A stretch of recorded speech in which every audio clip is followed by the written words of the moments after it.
Da postavljate pitanje na lokalnom jeziku, na hrvatskom, pa ja ću moći prevesti kolegama koji su relevantni.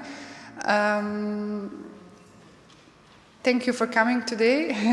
It's a bit strange to speak in English, but I will still do it so my colleagues understand what I'm saying. My name is Bavčić. I'm here on behalf of European Center for Press and Media Freedom, which leads the Media Freedom Rapid Response Consortium, together with my colleagues who are also members of the consortium. Media Freedom Rapid Response is European protection of journalism framework for co-funded by European Commission, designed to detect and report and also develop responses to the threats that journalists face across the EU and candidate countries. Part of our work are these monitoring and advocacy missions. In Croatia, we already conducted a monitoring mission in September 2024, during which we have proposed certain recommendations published in the report in February of this year. And now the idea with this advocacy mission is to evaluate the progress to see if there were some changes compared to September last year in the last 8 months, as well as to see how how in general the climate is for media now. So I will also present my colleagues, maybe, if that's okay, or would you like to present yourself? Okay, so everybody can present themselves as we speak, but here we have 5 organizations that are member of consortium, so Free Press Unlimited, European Federation of Journalists, ECPMF, OBCT, and International Press Institute, and the 6th member, Article 19, which was actually in charge of the online monitoring mission, is not present at the table, but they were present during the mission. I will give some general observations, and then I will give the word to colleagues.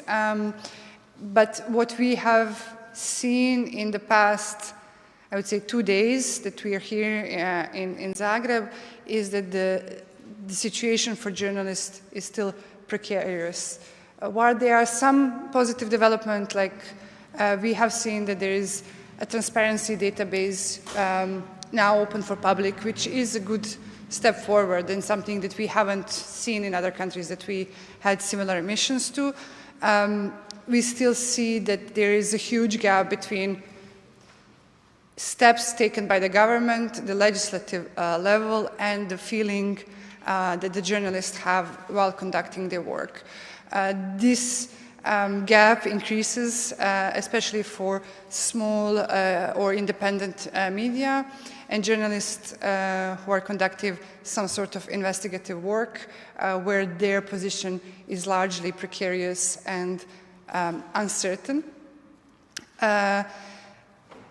We have seen some commitments to transpose EU directives such as anti-SLAPP directive with an open working group, but the commitments on European Media Freedom Act, even though verbally there, we haven't seen concrete steps undertaken, which is questionable at this stage because the deadline for implementation is 8th of August. It is a robust document. Croatia needs to write a separate media law on it, but we don't see any concrete steps, taken especially in consulting different sorts of stakeholders for creation of such a robust law.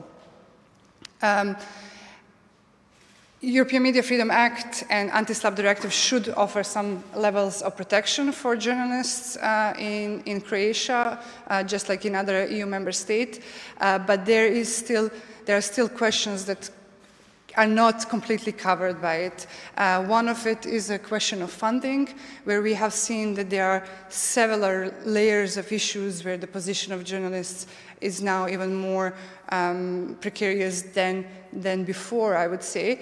One is, of course, this balance between online platforms and local journalism, where a lot of advertisement goes to online platforms and a lot of market is basically taken away from the traditional media. But another aspect is the state funding and some of the decisions that were probably not negatively affected independent media.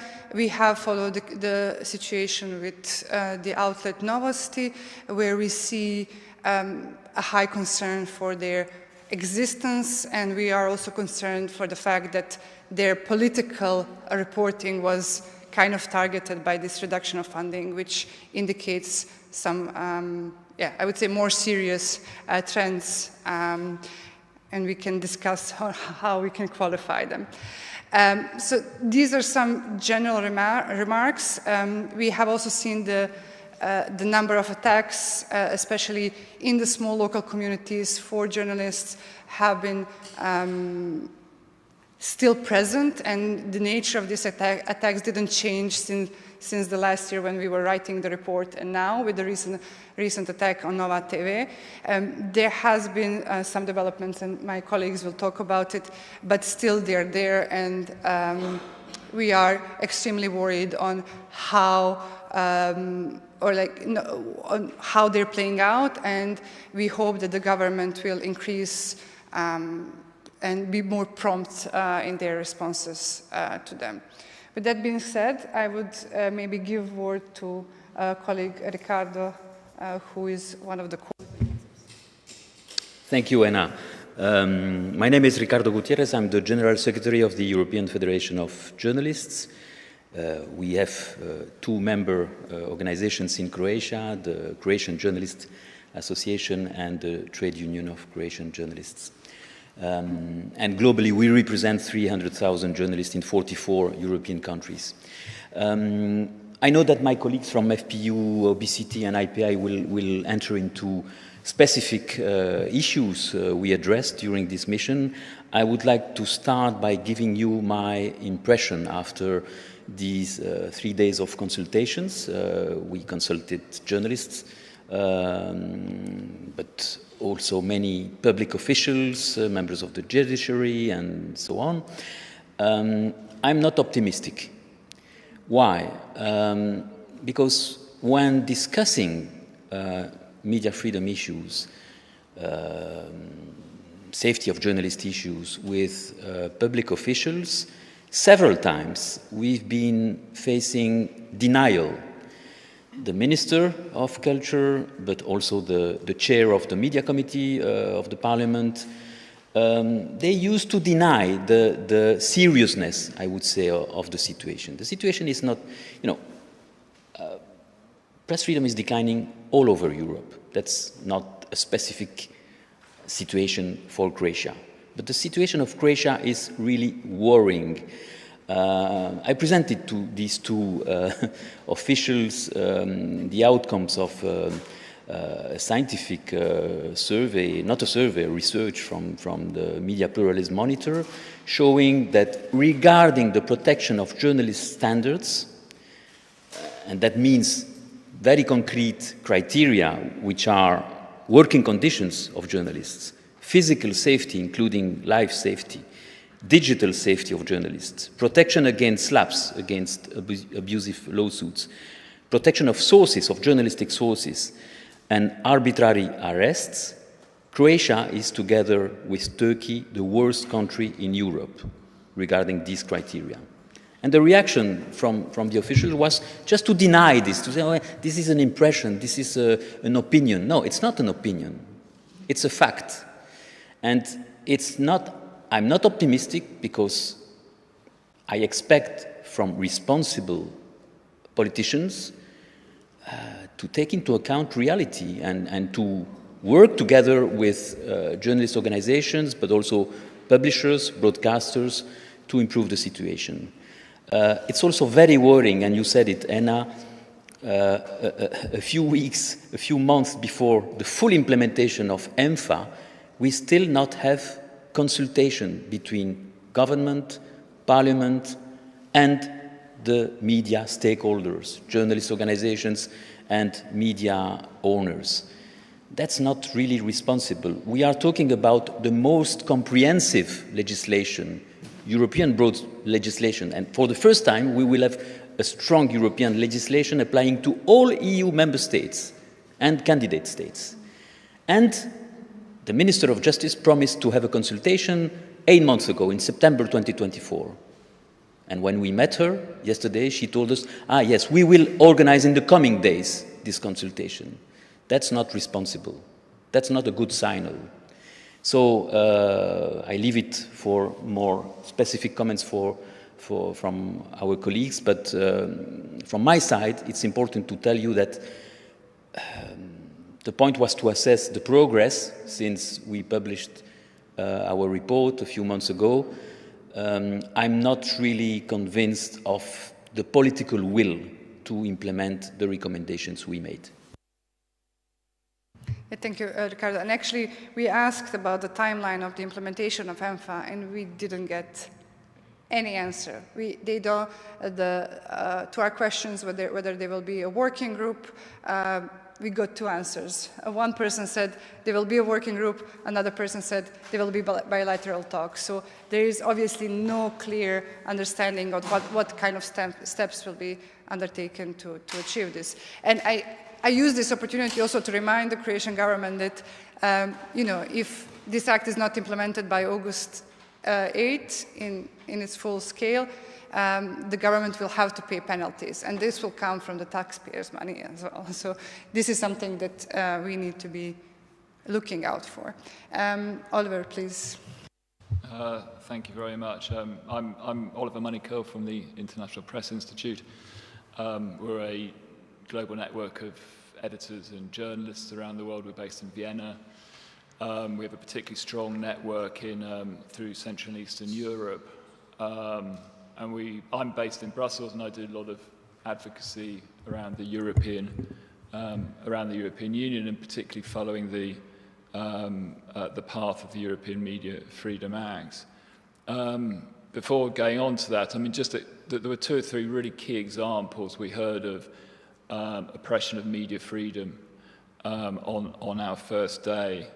The first was the discussions with Novosti, and discussion around the slashing of their budget by a third that had taken place, this is sort of 9 or 10 months after the election, where the Homeland Movement made their very specific campaign pledge was to try to destroy Novosti, and they are on the path to doing that. So there's a clear connection between the political demands of the government and I think it's a form of censorship. I think we can use that term. Are we agreed? Yes. The Minister of Culture denied that term, but we are of a consensus that constitutes a form of censorship. Another form of, if you like, backdoor censorship, it's indirect, was applied to Telegram after they did investigative journalism involving corruption. The funding, the advertising they received from state companies, I think in particular this was advertising from HEP, disappeared. An essential form of revenue to pay the journalists' salaries, to pay for the newsroom. If you can't do that, you can't do your investigative journalism. So again, it's backdoor political pressure on independent, critical journalism. The third example was, again, the swinging cuts to the budget of N1 TV, which we understand to be having had the reputation as one of the best news broadcasters in recent years, or one of the more reliable ones, substituting for the role that HRT should play as the public media. Why there were swinging cuts applied to that newsroom, we can only speculate, but the decisions were made not by N1 themselves, but by the mother company, and why they did that, we are speculating. We'd like to find out more why they would do that. So these are 3 examples of how, using economic pressure, you can apply on media here. And I think the economy is really a really big concern.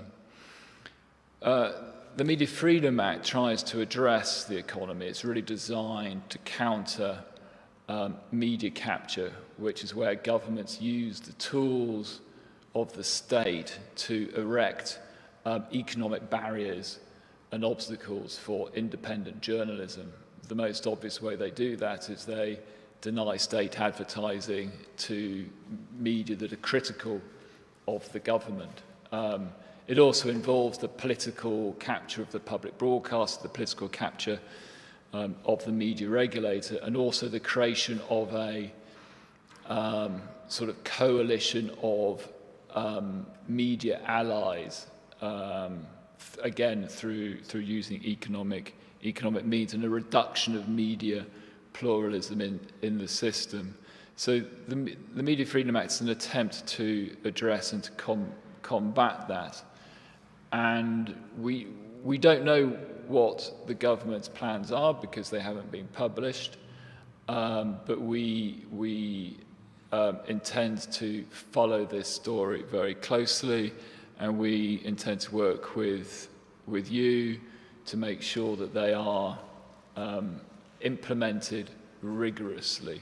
I think the question of state advertising is a really key one because it's about the finances. One reassuring element of that was in our meeting with the media regulator yesterday, who assured us that the rules on transparency of state advertising and the rules on the fair distribution of state advertising would also be applied at the local government level, which we understand where the situation is particularly acute.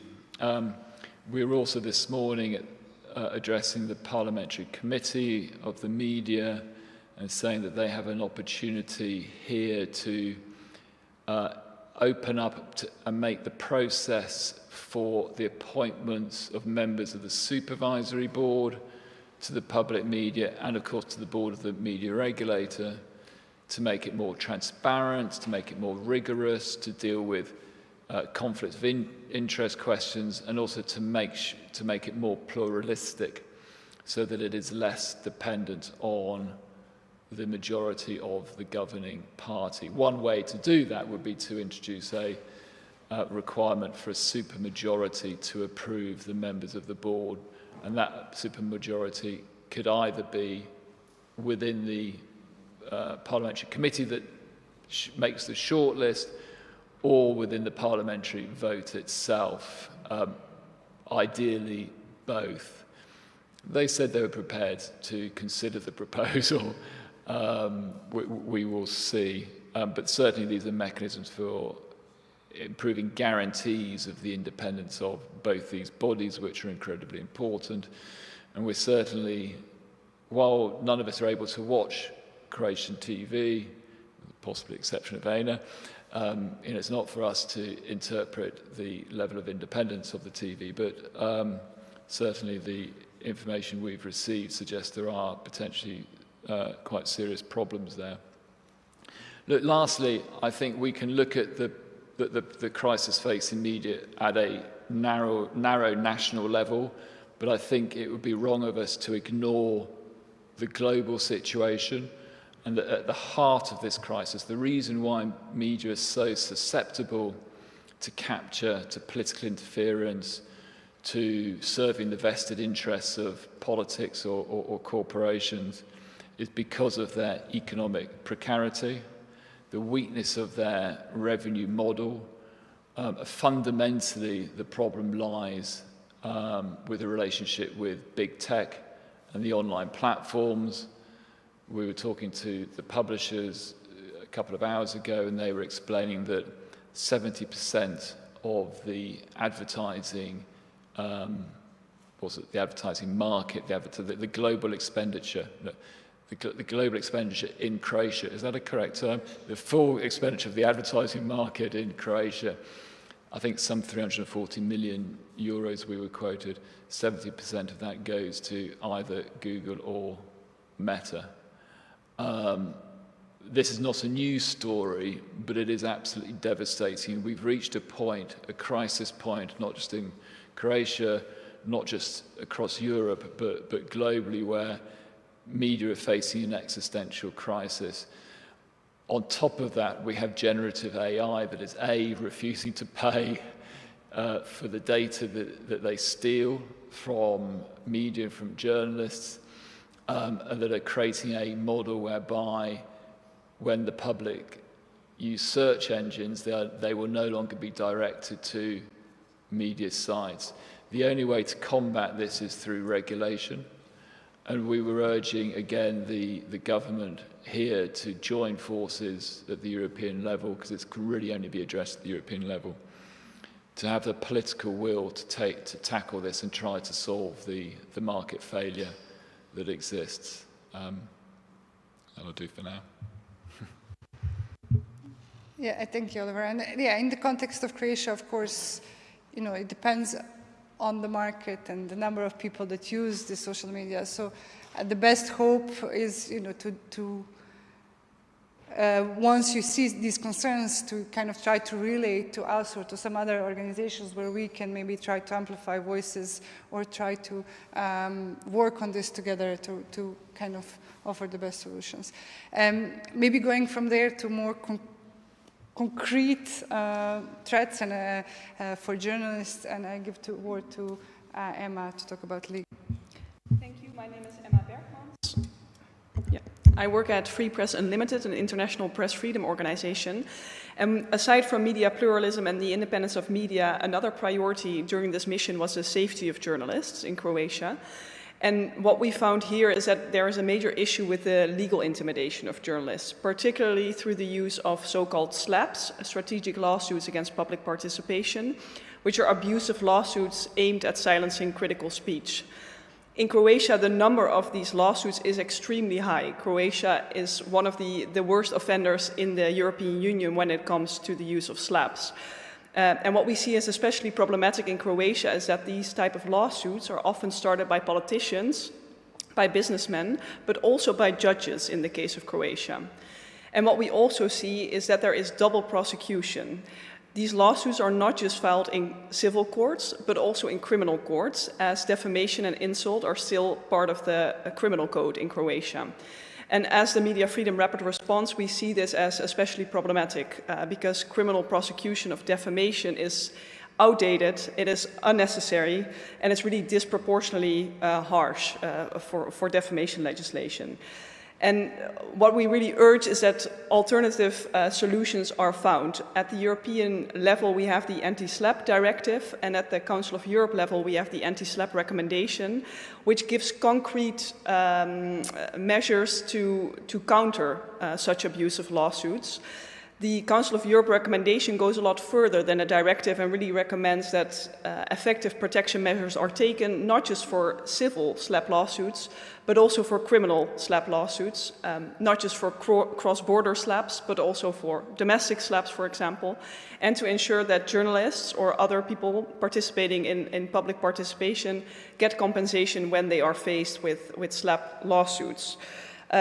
So we really feel that if there is a reformed civil defamation legislation with anti-SLAPP protections, that could really counter the legal intimidation of journalists, while at the same time still giving protection to those who feel like they have been defamed. Thank you. And maybe just to add, we have seen one, so something that we realized that not many people maybe know in Croatia, but what we've seen as an obstacle for journalists to report crimes against them is the fact that once you report a crime against you, your personal information becomes available to the assailant, which is a strong chilling effect against actually reporting crimes, because if somebody who threatens you receives your home address, then of course you would be less likely to report the crime. So our recommendation, and I hope, I've seen at least that the Ombudswoman Office has heard this recommendation, and I hope the others have as well, is at least the main recommendations would be if you, as a journalist, report a crime, that you go through your main editorial house, like your main publisher house, and not your home address. So at least the address is not revealed. So this is something that I just wanted to quickly add, and maybe to inform the public on it, is I think it's an important aspect. And now that we talk about threats, I give word to Dimitri, who will be saying a bit more. Hello, everyone. Thank you so much for coming here. I'd like first to thank you for your presence, because our work doesn't make really sense without this relationship that we can build and maintain. My name is Dimitri Bettoni. I'm a journalist and researcher for OBCT, which is an Italian think tank and media outlet. Our organization was created in the end of the 90s, at the end of the 90s, early 2000s, by journalists and activists who worked in the Balkan region. So my presence here is like a very, at the very core, at the very heart of our work. Talking about safety of journalists, this is what we consider the bottom line, like is where lives are threatened, is where personal and intimate spaces are threatened. So each case is considered with the utmost urgency and seriousness. We focused our work in the past days on two main topics. The first one that we consider particularly relevant at this moment. The first one is the implementation of the protocols that were signed by the Ministry of Interiors and the representative organizations of journalists here in Croatia. These two protocols are related to the safety of spaces for journalists during public protests on one hand, and the second one is related to police action and reaction to threats and criminal offenses committed against journalists. These two protocols, we consider them good sign in the overall landscape of the media situation here in Croatia, but at the same time we could not see a consistent application of these two protocols. So depending on each case, we've seen very different behavior on behalf of the authorities, the police forces, the prosecutors, and this is a very concerning behavior in our opinion. Just a blatant example of this inconsistency is the case of the journalist Melita Versalico, who was physically attacked twice, both while performing her work and at her personal home, so the most intimate space. And we discussed the case with the authorities, and unfortunately, the feedback we received was possibly the worst possible. The ministry basically denied that any criminal offense was committed in this case. Not only denying that the offense was committed while Melita was performing her job, also because it happened at her personal house, but also denying that this assault who left like physical signs of violence on her body did not constitute a criminal offense. This is something that, as media organization advocating for the safety of journalists, cannot be acceptable, and we will continue to a re-evaluation of her case. But this is a clear sign that formality is not enough. We need consistency, we need efficacy, and we need a concrete application of those protocols. The other issue we've been working on is related to the implementation of the European Media Freedom Act, and as my colleagues already mentioned, we are far from understanding how the government will implement the European regulation into the national law. Within the regulation, there is a specific article, Article 4, which addresses the protection of journalistic sources and editorial independence. In the article, some precise standards in terms of source protection are established. We know that the article also allows the interference of public authorities into source protection in very specific and rare and evaluated cases on behalf of the judiciary. So in our discussion with the authorities, we focused on those provisions that can make this article and its implementation in the Croatian law effective and efficient. These provisions foresee two main aspects. The first one is that even if the very, very extreme and rare case that a journalist is put under surveillance, including digital surveillance, with all the tools that are available to authorities, still the journalist must, at a certain point, be informed that he was under surveillance and which data, personal data, were processed during the investigation, which means each of you, each journalist working in Croatia, at a certain point, if it ever happens to them to be under surveillance, the authorities must inform why he was or she was surveilled, on which occasions, and for which reasons. And it's very important that this provision is implemented in the national legislation. The second provision is regarding the effectiveness of judicial remedy. So if any of you, any of us, is being surveilled at a certain point or his sources are breached by police forces, secret services, they must be entitled to go to the judiciary and have justice. And this is the duty of the government to implement measures to make sure that this is a concrete possibility.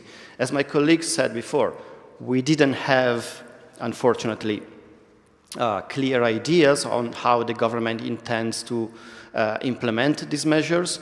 So for all of us, and I think also for all of you, it is very, very important that we monitor this implementation process in the coming weeks. Thank you very much.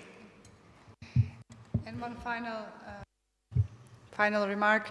We understand that there's a process of creating a self-regulatory body in Croatia. We really strongly encourage you to get involved because for all these negotiations, especially on the EU level, self-regulation is the key.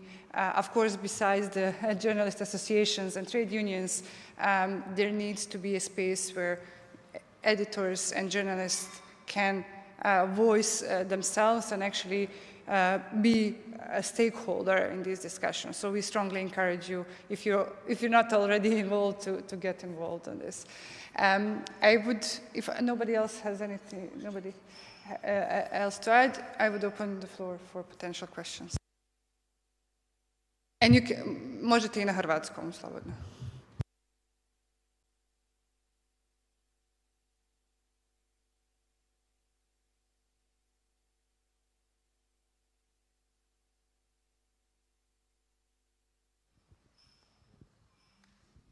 Dobar dan, Branimir Zekić, Al Jazeera. Pa možda je prilika, s obzirom da ste obilazili institucije i razgovarali ovih dana s donositeljima odluka, vjerujem ovo što ste danas prezentirali ovdje javnosti, da ste o tome govorili i resornoj ministrici Nini Obuljen-Koržinek, pa me zanima kakva je bila njezina reakcija na ovaj cijeli niz prigovora, odnosno problema koje imamo kad govorimo o slobodi medija. So what was the reaction of the minister when we told her all these concerns? Minister, do you want to take it? She was furious. She was not happy, specifically with me, because I mentioned that study about the poor journalistic protection in the country. And she said that it was impressions, opinions, feelings. No, I was talking about facts, about the scientific research. So that's why I said, by opening the discussion today, that I was not optimistic, because the first reaction from those in charge is to deny. No, it's not true. What you're saying is not true. There is no problem. If we listen to them, everything is perfect in Croatia. We don't have any media freedom problem, any working conditions problem. So that's not, That's not the kind of reaction we expect from responsible people. We are not here to criticize. We are here to help the stakeholders to progress together, to improve the situation. And again, it's important to remind that we are not promoting or defending privilege for journalists. We are defending the right of Croatian citizens to access plural, independent, reliable information. So that's why it's so disappointing from my point of view to see that a minister, and she's in charge. I reminded her that she's in charge for nearly 10 years, so it's not a new minister. And I'm very surprised when I see, you know, such a big and important legislation as the EMFA not being discussed with the sector, with the journalist organizations, with the publishers, with the broadcasters. It's really worrying from my point of view. And again, I do not feel any political will to improve the situation.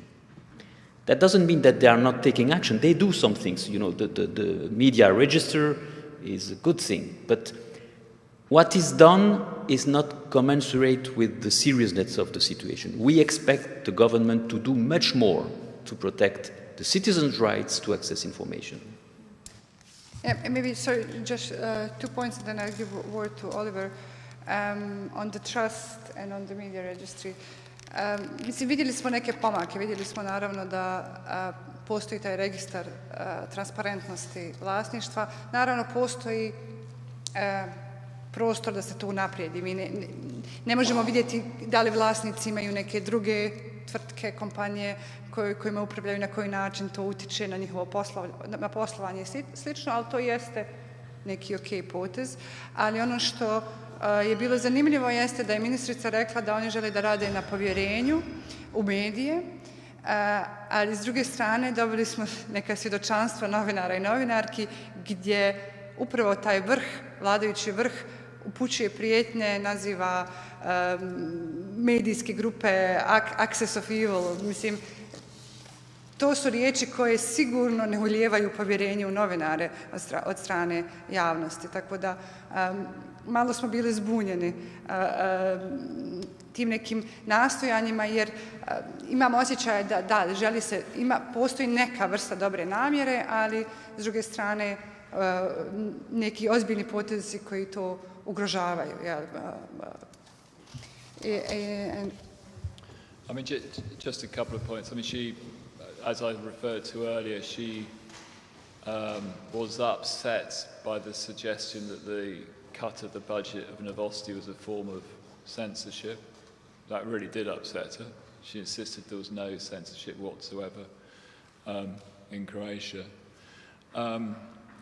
Later on, which I was pleased with, she didn't deny everything. She acknowledged that there was a serious problem to do with the relationship between local government and local media and the very, very heavy dependence of local media on local government. She acknowledged that that was a problem, and we were very pleased with that because we think that at least there's an acknowledgement and there's a chance that they will introduce the measures to try to address it. One other element, which it wasn't something that she responded to, but in talking to again, the publishers earlier, they were talking about, you know, the problems with the advertising market and the problems with collecting data on it, and the problems with the fact that so much of these contracts are done outside of Croatia. Therefore, the taxpayer is denied a huge sum of money by the advertising system, of money that is spent in Croatia, but technically I guess takes place outside or beyond the reach of government. And they did say that the Ministry of Culture were very supportive of their efforts to raise this. So I think there are people within the government who are trying to look at this as a serious problem. Of course, it's not the Ministry of Culture that will solve the tax issue, it's Ministry of Finance. But so there were, you know, there are important issues and efforts to address them. We wish we knew more about them. I think that's the lack of the dialogue, the openness and readiness or recognition of the importance to dialogue with media stakeholders, I think is a real problem.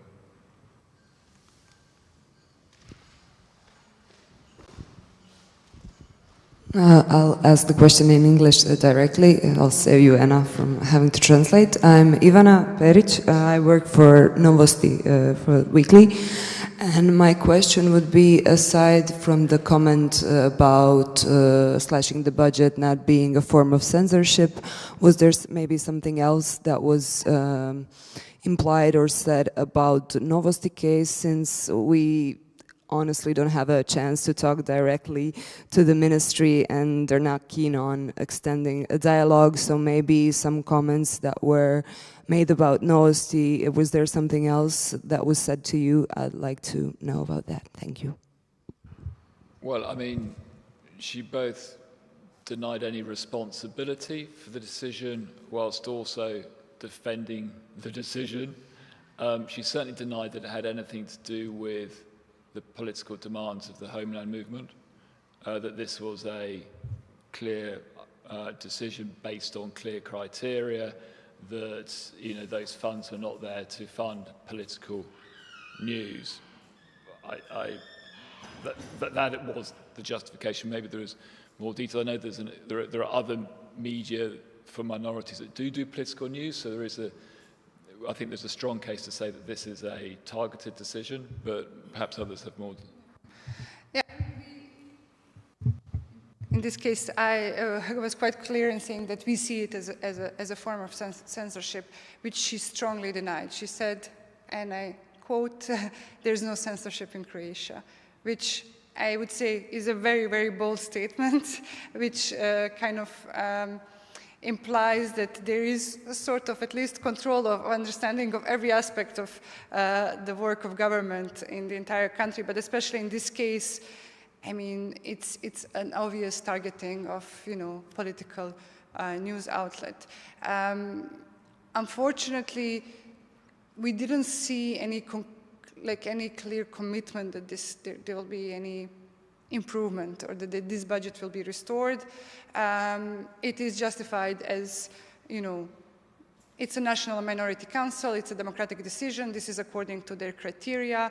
She says that she has verified the criteria and the decision was made in accordance to this, and that this fund provides funding for cultural activities. Which we as media freedom organizations don't agree with, of course, but unfortunately we didn't get any clear response there. Well, something I remember specifically is that the minister claimed that Novosti was overfunded. So yes. Novosti was receiving too much money, so this cut in the budget was a way to bring it back to the same level of the other media organizations funded through the minority funds. This was the claim.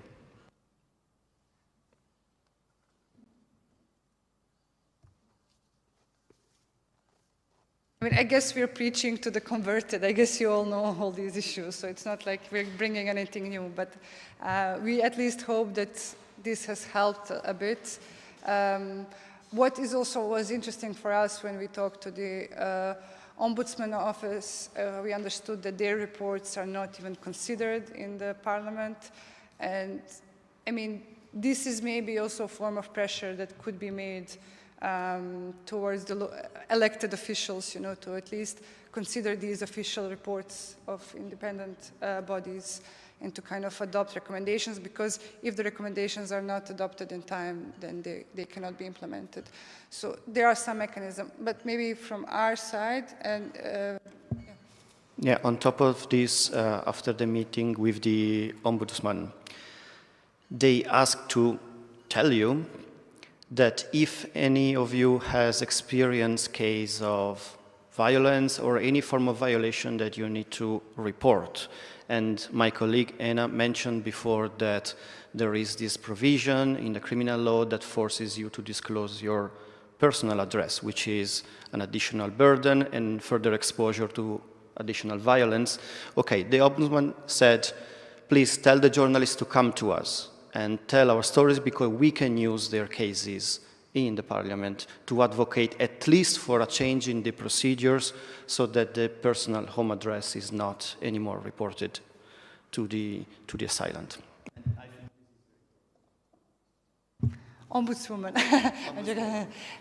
But also on our side, as Media Freedom Rapid Response Consortium, we do have opportunity to provide support for legal aid and practical support for all the journalists that find themselves in a position where they would need such support. So please feel HND and trade unions have direct contacts with us, so please also feel free to use these opportunities